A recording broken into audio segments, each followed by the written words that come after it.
Mesdames, Messieurs, bonsoir et bienvenue dans ce premier numéro de l'année 2023 du journal de la semaine de TAS Art.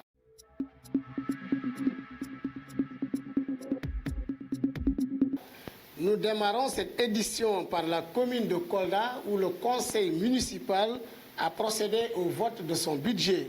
Pour l'exercice 2023, le budget de la mairie de Kolda est estimé à un peu plus de 903 millions. Les conseillers présents à cette session ont voté ce budget à l'unanimité. Mamboy Diao est le maire de Kolda. Il revient sur les articulations de ce budget au micro de Babambal. Donc nous avons essayé de calibrer notre budget en fonction de notre potentiel propre. Et c'est ça qui a fait que donc, on a constaté cette baisse et que le budget de cette année est de 903 221 000 francs. Donc, essayer d'être réaliste, c'est qu'on sait aussi qu'on a un potentiel fiscal fort et nous allons travailler sur les niches de recettes qu'il y a au niveau de Kolda pour que la collectivité elle-même apporte un plus dans la mobilisation des ressources propres au programme. Donc nous avons un budget de 903 millions qui épouse notre vision avec un montant alloué aux investissements d'environ 236 millions. Les 236 millions ne prennent pas en compte les fonds qui vont être issus des fonds du PACASEN et des fonds de concours.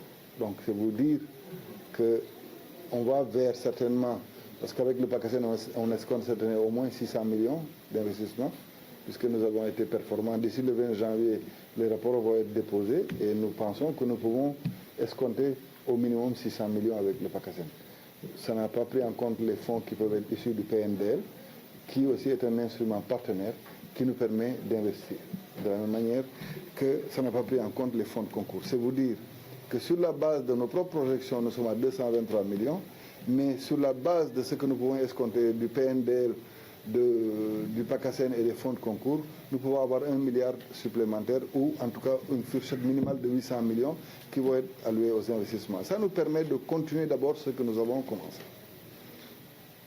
Les opérations de fermeture de canaux, les opérations d'augmentation des linéaires de nos canaux, les opérations justement d'absorption de déficit en matière de salle de classe, en matière de toilettes dans les établissements publics, les opérations de fermeture de canaux, les opérations d'augmentation des linéaires de nos canaux, les opérations justement d'absorption de déficit en matière de salle de classe, en matière de toilettes dans les établissements publics, en matière de curage, etc., en matière d'adduction, d'extension du réseau électrique, et aussi en matière d'éclairage public. Après la mairie de Kolda, nous nous rendons au conseil départemental de la capitale du Fouladou. L'institution a aussi procédé au vote de son budget pour l'exercice 2023, arrêté à la somme de 519 750 610 francs. Ce budget du conseil départemental de Kolda, dans son chapitre investissement, alloué à un peu plus de 184 millions, met l'accent sur l'éducation scolaire. Voici Moussa Baldé, il est le président du conseil départemental de Kolda, au micro de Diary Baldé. C'est un budget qui est estimé à 519 750 610 francs.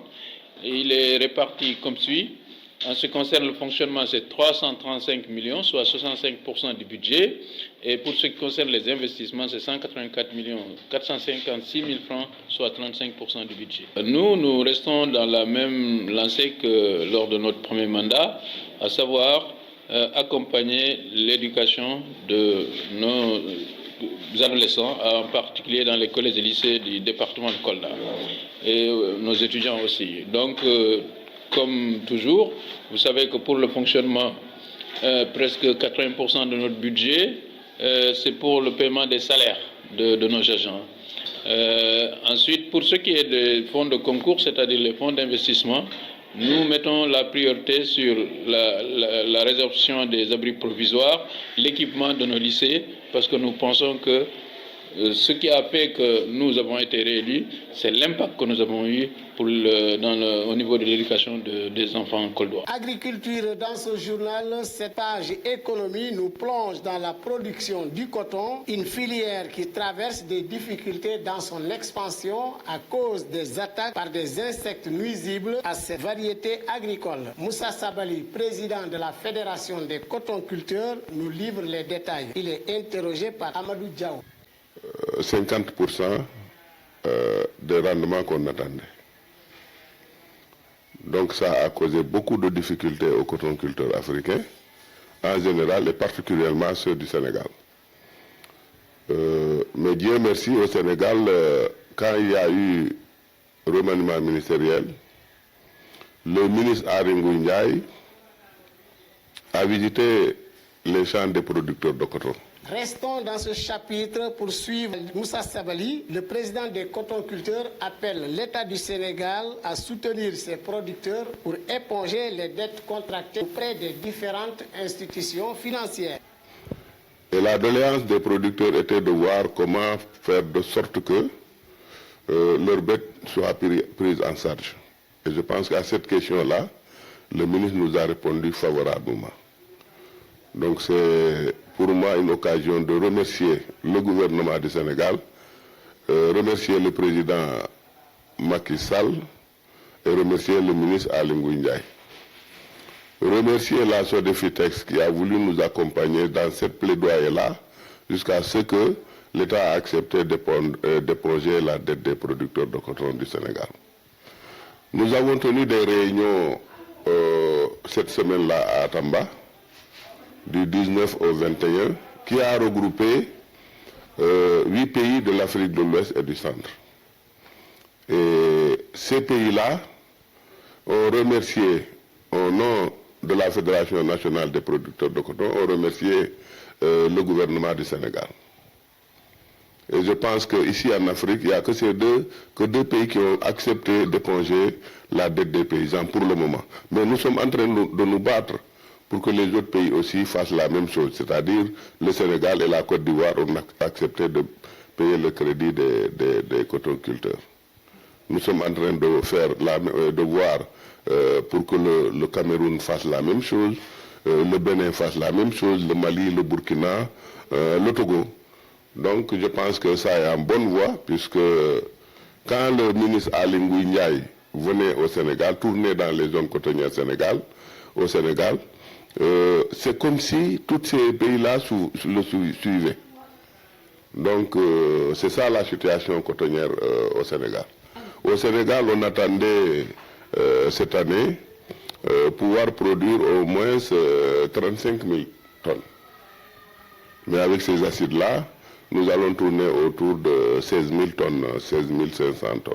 Parlons société dans ce journal et c'est pour évoquer ici les violences basées sur le genre avec l'ONG Amref Elf Africa dans son projet Bamtare Reoubé, où Moussa Sabali, chargé de communication, nous livre ici les causes de ces violences. Moi je dirais que les causes des violences, d'abord ça prend les sources sur les parents. Parce que c'est les parents d'abord qui devraient sensibiliser leurs enfants dès la bas âge.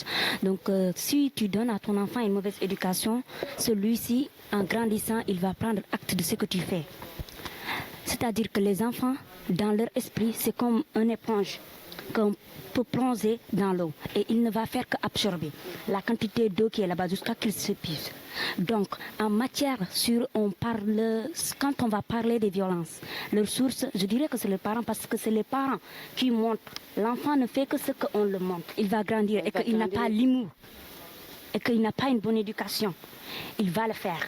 Mais au contraire, si ce qu'on fait à sa mère le fait mal, lorsqu'il va épouser une femme, il va tout faire pour que cela ne puisse pas arriver à sa femme aussi. Mais si ce sont des enfants qui sont rancunières, ils peuvent le faire. Parce que si on voit, il y a des garçons à qui tu sais, eux, vu qu'ils savent que quand ils sortent, ils draguent les filles, et ce qu'ils font avec eux, ce n'est pas bien, ils disent à leur sœur à la maison, je ne veux pas te voir avec tel, ne fais pas ceci. Alors que eux, quand ils sortent, ils le font. Et ce qu'ils font aux sœurs d'autrui, c'est ça qu'on fait aussi à leur sœur. Et cela ne leur plaise pas. Donc moi, je dirais la source des violences, ça vient par rapport à l'éducation qu'on nous donne. Autre point de l'actualité dans ce journal, l'installation d'une station d'essence dans le périmètre communal de Kolda fait polémique. Le collectif pour la sauvegarde et l'aménagement du fleuve Casamance rejette ce projet et promet des actions musclées. Face à la presse, Mohamedou Soumbundu dit Guelwaar est l'un des porte-parole de ce collectif. De la sauvegarde pour l'aménagement du fleuve Casamance. Donc le collectif sauvegarde et aménagement fleuve Casamance contre l'implantation d'une station-service dans les berges du fleuve Casamance. La construction de la station d'hydrocarbures par l'entreprise SGF dans les berges du fleuve Casamance en violation du titre de propriété dénaturé, de la zone d'implantation non définie, de l'évaluation environnementale problématique, de la manipulation du fonds de dossier pour la signature de l'autorisation de construction et de la non-acceptation du projet par les populations constitue un danger pour le fleuve et un blocage pour toute action de revitalisation. Cette construction est en déphasage avec le programme annoncé de la commune, de l'étude pour l'élaboration d'un plan d'aménagement et du forum pour la valorisation du fleuve lancé par le conseil départemental de Kolda. Ces actions prévoient de faire l'état des lieux des agressions du fleuve, son aménagement et sa valorisation. Puis, cette construction constitue un danger pour l'écosystème à plusieurs niveaux, à savoir la dégradation de la zone humide en violation de la convention Ramsar, le risque de blocage de la zone de déversement des eaux pluviales venant des quartiers de Sinthiang, Sare Moussa, Bantangel, Bounakan, l'augmentation de la pollution de l'écosystème, le blocage de toute action de revitalisation du fleuve Casamance. À la suite de Mohamedou Soumbundu, nous avons tendu notre micro à Tidjane Ndiaye. Il est un autre membre de ce collectif. Tidjane Ndiaye est interrogé par Diary Baldé. On nous a installé depuis un mois une polémique inutile, futile. Parce que simplement, des gens qui n'ont aucun respect pour le collectif, pour la communauté, qui ne pensent qu'à leur poche, qu'à ce qu'ils peuvent amener pour eux-mêmes et leur entreprise, se sont dit qu'à Kolda on peut tout faire, au point d'installer une station de service sur le domaine fluvial, sans même s'interroger sur le statut de la parcelle où l'entreprise veut exploiter son commerce. Nous sommes dit que ce n'est pas juste et que nous ne nous laisserons pas faire. Je pense que c'est le lieu de remercier toutes ces personnes qui se sont levées, que ce soit au conseil municipal, au conseil départemental, la société civile, les associations, le forum civil, les personnes lambda, comme l'a dit Majib, qui ont très vite compris que quelque chose est en train de se dérouler si on laisse faire. Tout ce que nous avions comme projet par rapport à ce fleuve-là, il faut tirer un trait. Il se trouve qu'au niveau de la commune, il paraîtrait que les gens sont d'accord pour travailler le conseil départemental pour aménager les berges du fleuve. Mais moi, en tant qu'élu départemental, je peux vous dire que dans le budget 2023, il est prévu de lancer des études pour l'aménagement de ce fleuve. Donc, il y a des choses qui sont en train de bouger. Et c'est au même moment qu'on nous dit qu'il y a une station de service qui va s'installer sur les berges du fleuve. Et dès le départ, nous avions dit aux promoteurs et à toutes les autorités qui sont impliquées dans cette affaire que cette station n'a pas sa place là, parce que c'est dans le domaine fluvial. La page santé de cette édition nous conduit à l'hôpital régional de Kolda. L'objectif de cette visite guidée est pour parler des infections sexuellement transmissibles. Un fléau qui continue d'entacher la vie des populations, surtout la catégorie jeune. Pour en savoir plus sur ces maladies, suivez cet entretien que le docteur gynécologue Abdoulaye Diakhaté a accordé à notre reporter Diary Baldé. En fait, les infections sexuellement transmissibles, qu'on appelle souvent IST, en fait, sont des infections qui sont dues à des micro-organismes. Donc, les micro-organismes, ça peut être des virus, ça peut être des parasites, ça peut être des bactéries. Donc, qui sont des micro-organismes qui se transmettent soit exclusivement par voie sexuelle, ou bien le plus préférentiellement par voie sexuelle. Donc, il y a plusieurs types d'IST, mais on peut dire qu'il y a plus de 30. Une trentaine, mais on peut retenir 8 qui sont les plus fréquentes, et ces 8-là, on peut les diviser en 2 catégories, donc en 2 catégories de 4. Donc la première pathologie. Donc la sexualité, elle est là, d'accord, mais il faut savoir la vivre en fait. Donc il faut connaître les bases, et les tenants et les aboutissants de tout acte qu'on fera. Donc si on ne peut pas s'abstenir de rapports sexuels, au moins il faut bien se protéger. Donc, il y a la contraception qui est là, avec les autres méthodes, telles que les pilules, les injections, les implants. Mais ces méthodes-là permettent d'éviter la survenue d'une grossesse non désirée, mais elles ne permettent pas d'éviter la survenue d'une infection. Donc, le seul moyen pour éviter une infection, c'est les méthodes barrières. Ce sont les préservatifs. Donc, si on ne peut vraiment pas s'abstenir, donc je demanderai aux jeunes et à toute la population de façon générale de bien se protéger pour éviter de se faire du mal et d'avoir des IST souvent sont asymptomatiques. Il n'y a presque pas de signes, ou bien ils sont des signes qui passent inaperçus. Et pour vous donner un exemple, chez les femmes, la principale circonstance de découverte d'une infection, c'est pour un désir de grossesse.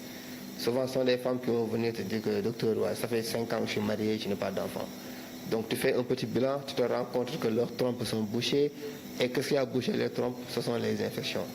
D'accord? Donc pour vous dire que la gravité des infections, donc ce sont les complications. Donc d'où l'intérêt de se faire dépister. Donc si une dame a un nouveau partenaire, donc peut-être que c'est son mari ou autre chose, donc c'est important de faire un petit bilan pour dépister tout s'il y a un problème et apporter des solutions à ces problèmes-là avant que la situation ne s'empire. Donc le dépistage, ça doit faire partie de la vie d'une femme. Donc une femme, chaque 6 mois, elle doit aller voir un gynécologue, en profiter pour faire un petit bilan parmi lesquels il y aura le dépistage des IST. Mesdames, Mesdemoiselles, Messieurs, c'était tout pour ce journal. Merci à toute l'équipe de la rédaction. Merci à vous et bonne suite des programmes sur TAS Art TV.